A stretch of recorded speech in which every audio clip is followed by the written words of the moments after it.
नमस्कार डॉक्टर्स। तो फिर हम लोग 2023 के दूसरे क्वेश्चन की तरफ बढ़ रहे हैं। दूसरा क्वेश्चन वही वाला है, एएमएस वाला। एएमएस मतलब अक्यूट माउंटेन सिकनेस वाला।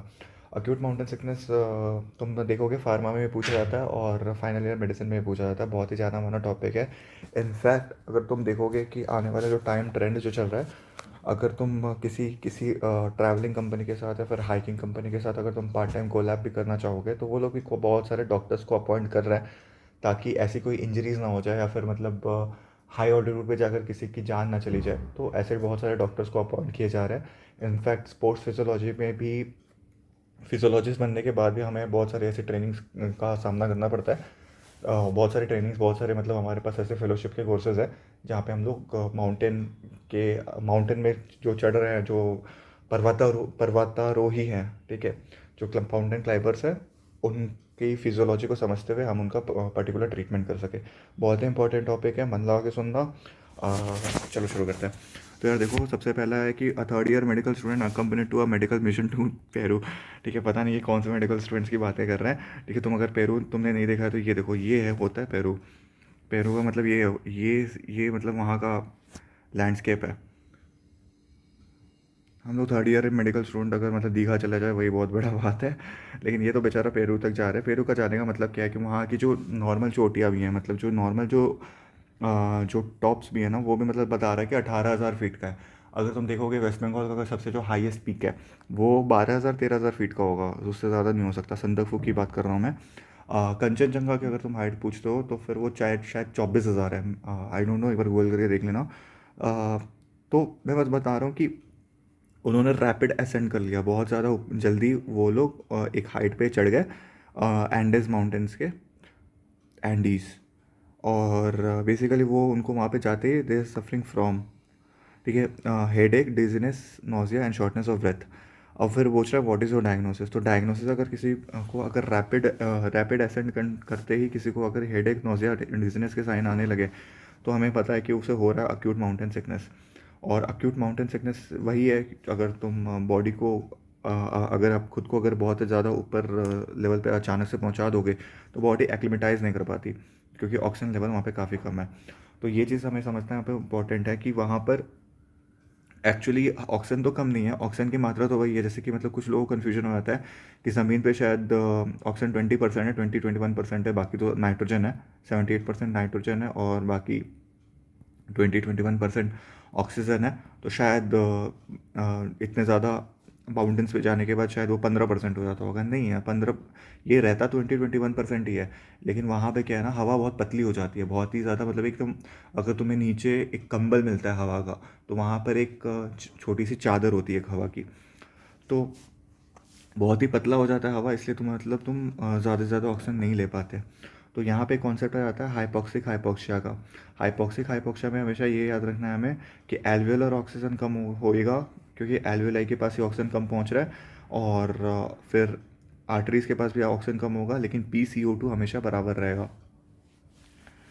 ये इसके बाद आता है कॉजेज़ ऑफ द सिम्टम्स, मतलब जो भी सिम्टम्स आ रहे हैं पेशेंट को, क्या क्या सिम्टम्स आ रहे हैं। सिम्टम्स आ रहे हैं, इसको हेडेक हो रहा है, डिजीनेस हो रहा है, नोज़िया हो रहा है, शॉर्टनेस ऑफ ब्रेथ हो रहा है। तो ये सारे क्यों हो पा रहे हैं, तो ये हमें देखना है कि ये सिम्टम्स क्यों हो पा रहे हैं। सबसे पहला तो कॉज यानी कि हाइपोक्सिया ही है।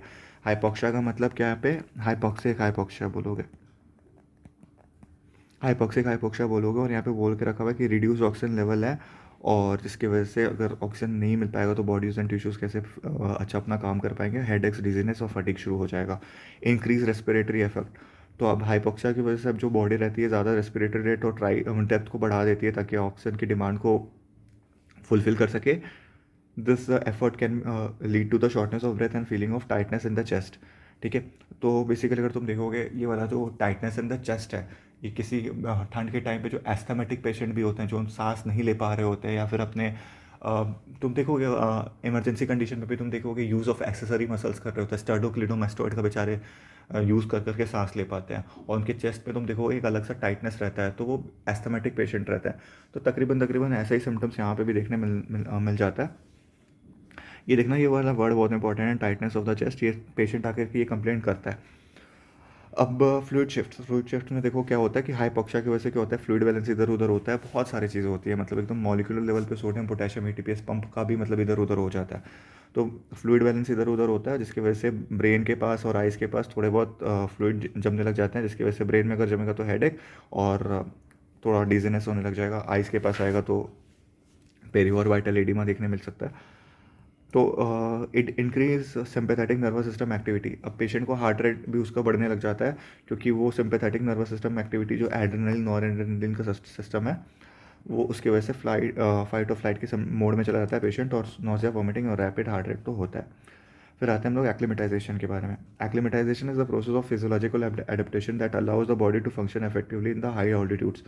It typically takes several days to weeks for body to fully acclimatize, and the rate of acclimatization varies between the individuals. मुझे याद है लद्दाख में एक बार गया था, तो लद्दाख में भी बेसिकली मोटर राइड तुम लोग डायरेक्ट स्टार्ट कर सकते हो, मतलब you need to stay there. मतलब अगर लद्दाख में अगर तुम जा करके डायरेक्टली तुम एकदम और ज़्यादा असेंड नहीं कर सकते हो बाइक या फिर किसी भी व्हीकल को लेकर के, तुमको वहाँ पे रुकना पड़ता है, तुमको 1-2 दिन एक्लेमेटाइज होना पड़ता है। हावेवर मतलब हम लोगों ने तो वो लेकर रखा हुआ था, एसिटाजोलामाइड लेकर रखा हुआ था।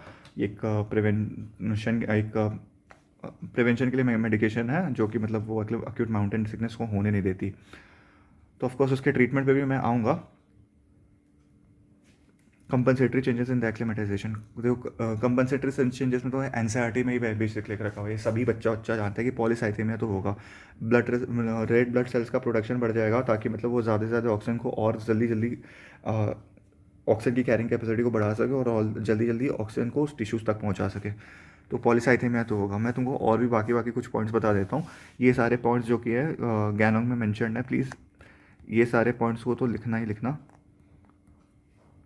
तो इंक्रीज कैपिलरीज बढ़ जाती हैं, ज़्यादा से ज़्यादा कैपिलरीज होने लग जाती है, ताकि मतलब वाइटल्स ऑर्गन की तरफ ज़्यादा से ज़्यादा ब्लड पहुंच पाए। तो मतलब हम ऑफकोर्स तुम ब्रेन को तो हमेशा ऑक्सीजन चाहिए, हार्ट को ऑक्सीजन चाहिए, तो उनकी कैप उसके आजू बाजू थोड़ी थोड़ी कैपिलरीज और बढ़ जाती है, ताकि ब्लड फ्लो में कोई रुकावट ना आए। दूसरा चीज़ है इंक्रीज वेंटिलेशन में देखो क्या होता है। इंक्रीज वेंटिलेशन मतलब हाइपर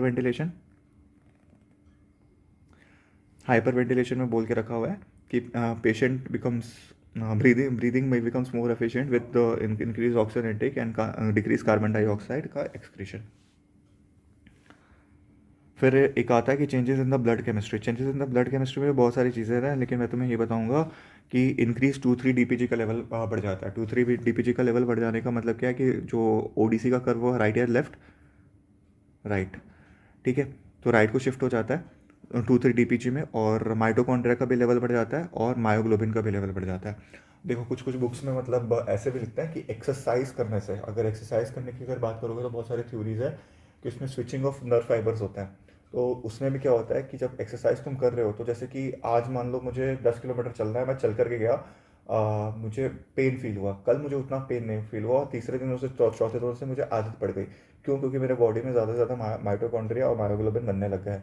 वो वो होता है, स्विचिंग होती है मसल्स की। तो मैं तुम्हें बस बता दे रहा हूँ कि ये सेम चीज़ें हमारे बॉडी में, बॉडी थोड़े से स्ट्रेसफुल कंडीशन में ये सारी चीज़ें बनाने लग जाती है। अगला चीज़ है मोंगेस डिजीज़, बहुत ही फेमस क्वेश्चन है ये मतलब मैं बता रहा हूँ, किसी को नहीं पता था मोंगेस डिजीज़। जैसे ही मतलब एग्ज़ाम में आया, तब जाके लोगों ने मतलब गूगल करके देखा है। एक तो मैंने मे भी देख लिया था, जब जो चैट जीपीटी को भी नहीं पता था कि मतलब मोंगेस डिजीज़ क्या है।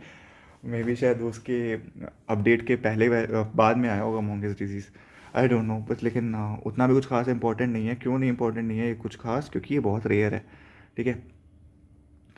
Monge's disease also known as high altitude chronic pulmonary hypertension, ठीक है। मतलब हाई ऑल्टीट्यूड में जाने के बाद अगर बहुत दिनों से क्रॉनिकली पल्मोनरी हाइपरटेंशन, देखो हाइपरटेंशन दो तरीके के होता है। हाइपरटेंशन ना ब्लड बीपी बढ़ जाना, वो दो तरीके के हो सकता है। एक सिस्टमिक हाइपरटेंशन होता है और एक पल्मोनरी हाइपरटेंशन होता है, ठीक है। जो आउटा वोटा के थ्रू अगर वो मतलब बेसिक, मैं बस पूरा कोर कॉन्सेप्ट में नहीं जा रहा, बस थोड़ा थोड़ा ऊपर से बता दे रहा हूँ कि आउटा की वजह से अगर कोई टेंशन मतलब अगर हाइपर टेंशन हो रहा है तो सिस्टमिक हाइपर टेंशन है। और यहाँ पे अगर पल्मोनरी वेसल्स को अगर इन्वॉल्व करे हुए है कोई, यहाँ पे ब्लैक फ्लो यहाँ पे ज़्यादा बड़ा हुआ है तो पल्मोनरी हाइपर टेंशन है, लंग्स में थोड़ा कोई प्रॉब्लम चल रहा है। तो Monge's disease of chronic pulmonary hypertension is a rare potentially fatal complication of the chronic exposure to the high altitudes. It is characterize, इसमें कैरेक्टर्स क्या क्या मिलते हैं? परसिस्टेंट हाई ब्लड प्रेशर और in the lung arteries of course. अगर high ये ना concept, lung arteries में ज़्यादा ब्लड प्रेशर बढ़ेगा, leading to the shortness of breath और फटीग होगा और अदर सिम्टम्स आएंगे। Monge's disease is also common in the individuals who lived in high altitudes for extended periods. In summary और कुछ खास नहीं है मोंगे डिजीज़ के बारे में, उसमें ज़्यादा पढ़ने की ज़रूरत नहीं है। अभी यहाँ मैं थोड़ा थोड़ा एक्स्ट्रा पॉइंट्स बताऊंगा जो कि नेक्स्ट ईयर के स्टूडेंट्स के लिए इंपॉर्टेंट है। तो एसेंट स्लोली, मतलब ऐसा नहीं होता, मैंने बताया ना कि थोड़ा सा मतलब वेट कर करके ऊपर चढ़ना होता है। तो थोड़ा सा एक्लेमेटाइज हो जाए बॉडी, फिर थोड़ा सा और ऊपर चढ़ो, फिर एक्लेमेटाइज हो जाए, फिर और ऊपर चढ़ो।